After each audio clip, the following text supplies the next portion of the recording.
welcome to Investors Hangout. This fortnightly interaction to help you learn and understand savings and investment issues is brought to you by Aditya Birla Sun Life Mutual Fund and Value Research. With me today is Dhirendra Kumar, CEO Value Research. Welcome, Dhirendra. Thank you. Now, on 31st of March, the government announced massive reduction in interest rates of small savings schemes, and naturally the move saddened many investors. But in less than 12 hours, the government withdrew the order, probably fearing its fallout. Now, Dhirendra, can you please explain it to us what exactly happened there? Interest rates on small savings change every quarter, and it's by a set methodology. The rates get aligned to the corresponding, there are different tenures or there are different terms of the different small savings instruments that we have. And similar government tenure bond, the prevailing interest rates, it gets aligned to that. But what has been, because of the pandemic, last 1 year there has been no such change. Otherwise it used to be a mechanical exercise. Every quarter the rates on small saving schemes will change automatically, very much in line with the changing rates. This quarter, very much in as was the methodology, it was announced by the set methodology, and then the government realized that this may not be an opportune time to be doing it. It might not be, maybe this is democracy at work, because a lot of people are in difficulty, and particularly the people who depend on their investment for income and rely on that. And it would have been very, it would have been very hurtful for those people. So maybe the government wants to postpone it till possible. And so that is perhaps the reason, and that is why it has not been changed in the last 4 quarters. So do you think this decision might be rolled back yet again, probably in the next quarter, starting July 2021? Will it be revised next quarter? I don't know. I don't think the situation has changed at all. And a certain segment of this audience, the people who are addressed by, who are being addressed by this particularly senior citizens who are addressed by this small savings schemes, I think there's a strong case that why they need to be treated differently, why they need to be treated in a preferential way. And I think from that standpoint, some of the schemes, even if the government is forced to change or revise the interest rates downward, I think certain schemes might get exempted. And as you rightly pointed out, many retirees rely for income on such schemes and are getting stressed day by day with the falling interest rates. So what do you think they should be doing?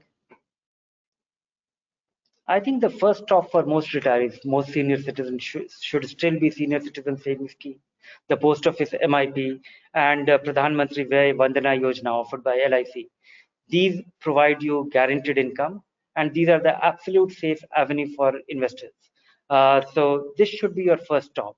Then comes, supplementing. If you are still left with money, then look for the debt fund. There are still debt funds which will provide you 7 to 8% return without assuming any significant risk. And if you are a little careful, you can also you can eliminate the risk part with little compromise on return.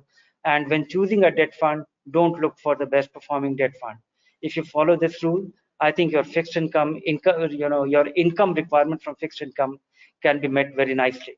But I believe the return from debt funds are not guaranteed, so they're risky and have also been in the news lately, and not for such, not for good reasons. Yes, I would say that you should look at it as a supplementary income. They are not guaranteed, but if you choose a certain kind of debt fund, they are not very risky either. And many people think that debt fund, because they do not guarantee return, which necessarily mean that they are risky. Not really.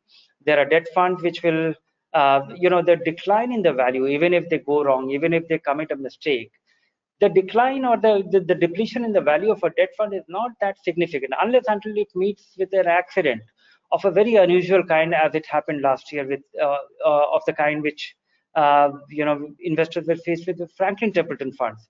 But that I think one should look at it as an exception than a rule. Otherwise, most debt funds, even if the fund which has been disappointing, you lose 1 or 2% and the fund recovers in 5-6 months time. The diversification of a debt fund is also a very significant risk reduction.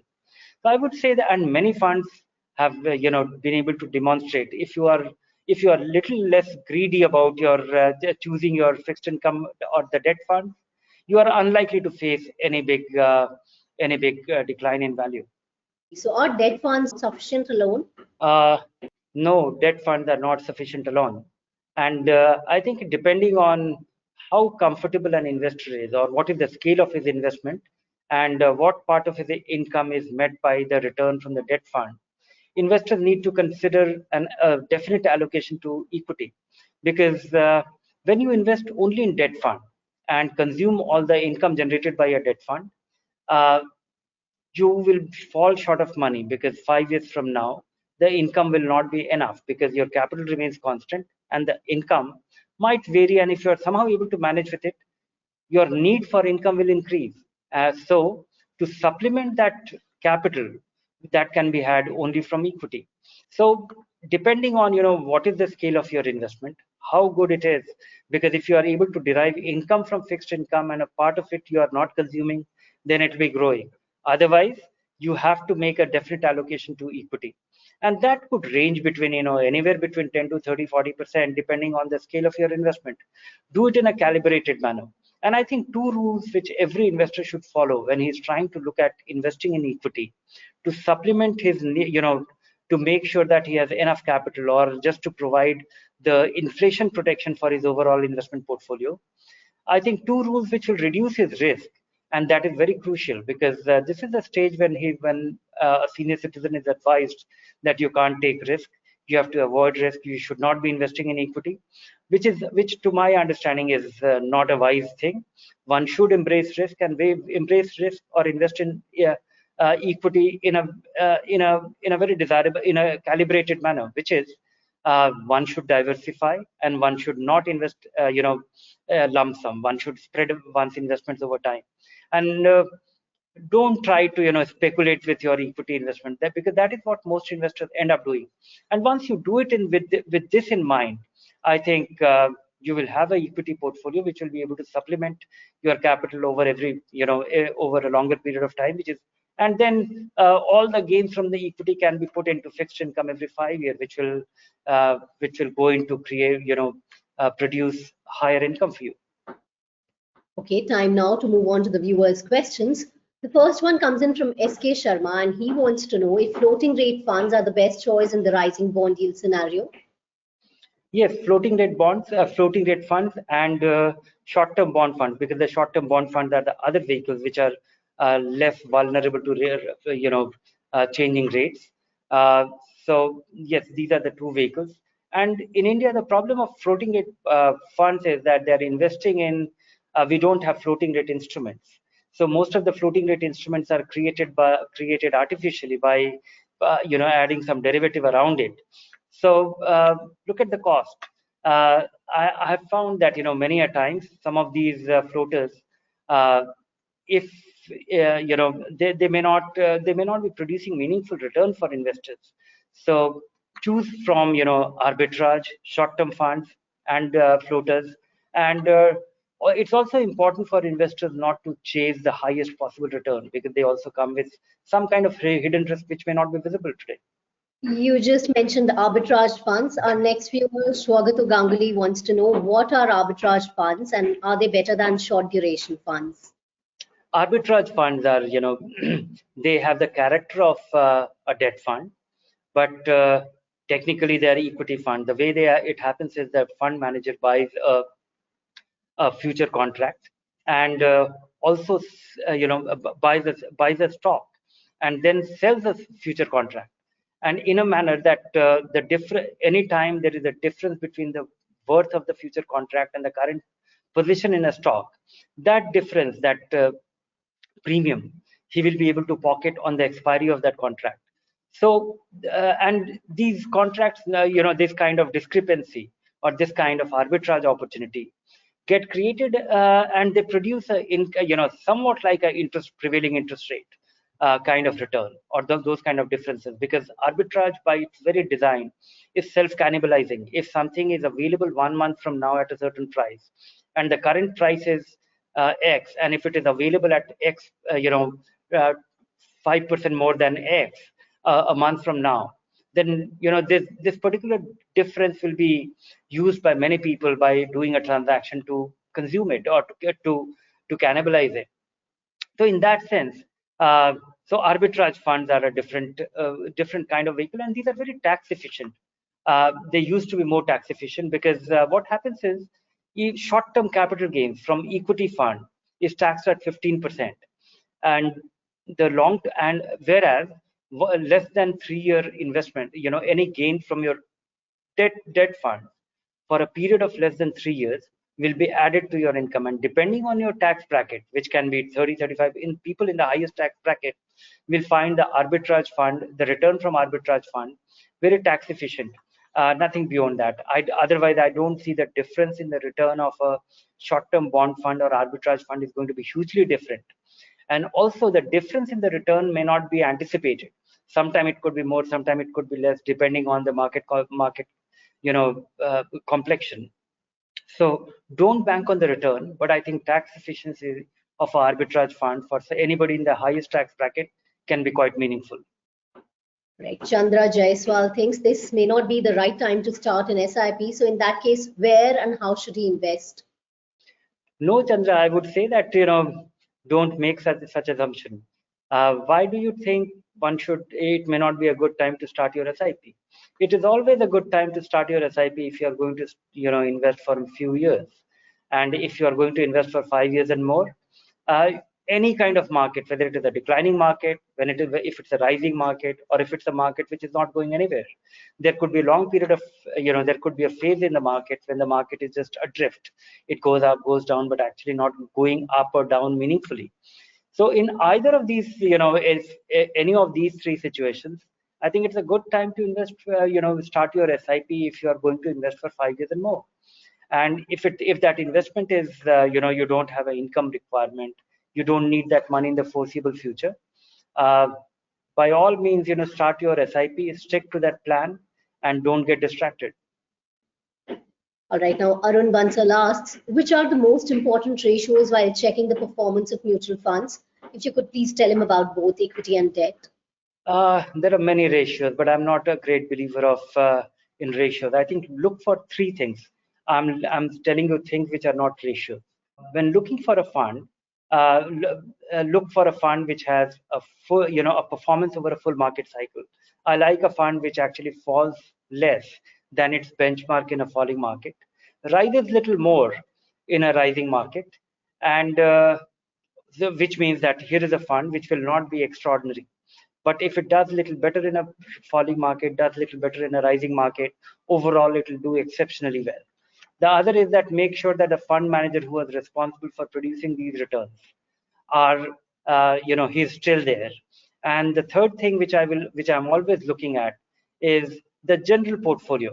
That if the portfolio is diversified enough, then I would say that all these things, all the return is not a matter of accident. It has been done by somebody's wise selection of securities in the portfolio and building it in a manner which was opportune. Because there are situations, where when a fund manager goes right with a specific sector or a specific stock, and that could be resulting from a very concentrated portfolio. So if all this has been achieved with a diversified portfolio, the fund manager is still there, and the fund has done well in a falling as well as a rising market. It's a great fund. Now, the next query has been sent in by Anirban Roy, who wants to know about the options available in debt funds to generate a steady income after retirement. Would you suggest balanced advantage funds along with pure debt funds? He asks. Balanced advantage funds could be a good, good supplementary deployment avenue for you. But debt funds, but as I said, initial part of our discussion today is for your need for guaranteed income. If you are going to depend on income from your investments, your first stop should be the senior citizen savings scheme or the post office MIP or the Prime Minister Vandana Yojana offered by LIC. There you can together, I think you can deploy close to 40 lakh rupees, and that will produce you a very reliable income. And beyond that, maybe for if you have not invested in equity in your life or year before, and if you are not used to the equity volatility, balanced advantage fund could be a good vehicle to begin, and it could be a conservative investment for you. and this can help you supplement your income over a period of time, because 5 years from now, if you need higher income, that is where it will come from. Hitendra Mehta wants to know your opinion about existing investors of banking and PSU debt funds, considering the recent perpetual bond issue raised by SEBI. So, should people stay invested or exit? The perpetual bond fiasco has already happened, and it has happened in case of Yes Bank perpetual bond, which some funds invested. And I think that this is something which one should be conscious of. Not too many funds are affected by it, but the funds which are, I don't think you can do much about it, because everything, the impact on the fund already happened.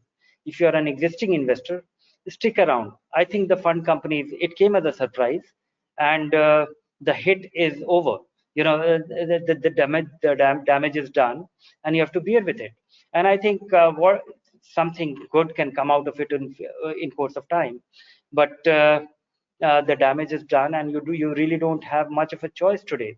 If you are invested in one of these funds, don't get out of it in a hurry. Now, C. Kumar asks, how is return from debt funds related to interest rate? The linkage of interest rates to debt fund is actually on two front, and investors should understand, very intimately how it works. When a bond fund is nothing but it's holding a certain, a bunch of bonds, and if when interest rates go down, the the fund will continue to get higher returns, higher interest on the prevailing bonds that it holds.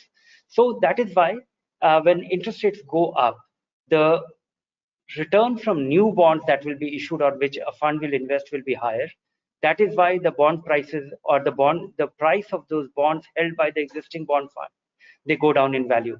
The opposite happens when interest rates go up, when it goes down, because when interest rates go down, the fund manager is holding a bunch of bonds which will yield, say, 10%, and if it has come down to 9%, the bond prices will, which the fund manager or which your fund owns, they will go up in value, because they will continue to benefit from higher interest rates till the expiry of those bonds which is held by them. So there is an inverse relationship. A bond and those bonds which have longer maturity, they tend to benefit benefit more when interest rates go down. So the bond fund which have longer maturity, they are also hurt more when interest rates go up. And so this is a one-time event. As and when interest rate change, or the outlook for interest rate changes, there is an impact on the bond fund. There is another thing which happens. If interest rates go up or go down, then the current yield on the existing bonds will also change. So bond funds actually get two things. One is that appreciation or depreciation on the bond that they hold, and the interest repayment, the not interest repayment, but interest payment that accrues on that bonds, whether it be annually, semi-annually, quarterly, whatever be the, depending on the term. So that interest rate which a bond receives, which a bond fund manager or a bond fund owns, that can come down or go up depending on the prevailing interest rates. So these are the two kind of things. So by and large, there's a one-time impact, and then there is a continuing running impact depending on the interest rate. Rishi Agrahari has sent in today's next question, and he asks, how should a person retiring today with 1 crore rupees allocate and invest his money? Depends. Depends on how much income he requires, and how much income he requires, and is he has access to any other income avenue. If he has access to, or if he'll be getting any pension, or if he has any rental income or any such thing. First and foremost, do an estimation of what will be your income requirement, how much money you need every month for consumption, and how much money you need annually for ad hoc consumption, maybe some event or some such thing. And depending on that, you should plan your investment, because you will have to assume greater risk if your income requirement is very substantial.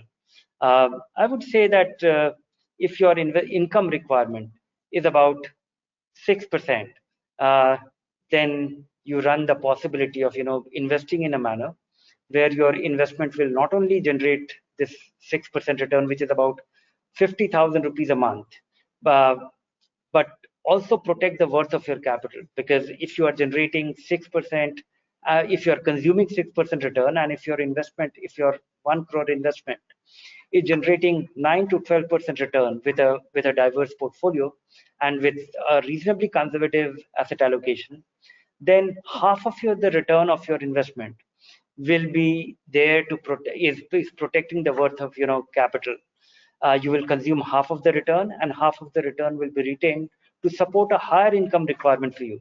So it requires careful planning, but I think you can do it yourself by applying these thoughts on where to invest, and then spread your investments, diversify, and your equity investment should not be invested at one go. Anand Prakash Yadav wants to know, how are corporate bond funds different from short duration funds? Are they a better option? Corporate bond funds invest in companies' bonds only, and short duration funds could be a mix of corporate bonds as well as government bonds, and government bonds of a wide variety. So on the risk return front, the short duration funds might turn out to be little less risky. It can also have a longer duration, longer maturity, because corporate bonds are not available with long maturity. So corporate bonds might look more rewarding in the short run, because, and if it actually slips on the quality scale, if there are corporate bonds with lower credit rating, they might be yielding higher return, but they will come with the risk, and risk will visit you once in a while. Before that, you can only see return. So just be careful with that. Don't chase the best performing debt fund. That is a cardinal rule which any fixed income investor should follow. Now, today's last query has been sent in by Tanmay Mohan, who wants to know how to rebalance portfolio in case of SIP investments. Also, won't rebalancing yearly increase the tax implications, as some units can also attract short-term capital gains tax? Yes, the way to rebalance in a tax efficient manner of your ongoing SIP investment, if you have chosen to have, if you have decided to invest half of your money in equity, half of it in debt, the simplest way of doing it is every year you change your incremental investment in a manner that it gets rebalanced. For example, if you start your investment of 10,000 rupee in a debt fund and get 10,000 rupee in a debt in an equity fund, and you want it to remain 50% each at the year end, and then at the end of 1 year you realize that your equity investment has become 40% because it came down in value, and debt has actually gone up by 8-9%.